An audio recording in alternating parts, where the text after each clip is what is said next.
L-erba' filgħodu bdew id-diskussjonijiet biex sal-bidu tas-sena d-dieħla Malta jkollha l-ewwel sistema nazzjonali ta' housing.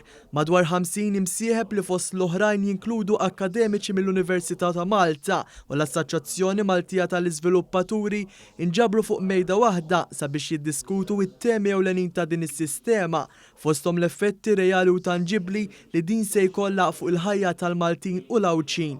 Preżenti il-Ministru għall-Akkomodazzjoni Soċjali Rodri Galtes spjega kif din is-sistema ser tkun miftuħa diversi kategoriji ta' persuni fis-soċjetà. Qed nidħlu għall-ewwel darba foqsma li neċessarjament mhumiex marbuta ma' housing soċjali fosthom l-affordabilità żgħażagħ tagħna, l-affordabilità l min għandu bżonn jikri l-appartamenti. Irid nitkellmu wkoll fuq nies li ma jaffordjaw jagħmlu xejn. Allura wkoll nitkellmu fuq nies li għandhom bżonn housing soċjali f'pajjiżna.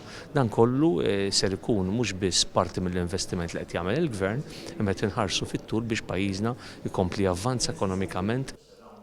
Il-Ministru Rodri Galtes spjega li din is-sistema se tiżgura wkoll li n-nies ikollhom housing adegwat sabiex jgħixu ħajjithom b'dinjità u sodisfazzjon.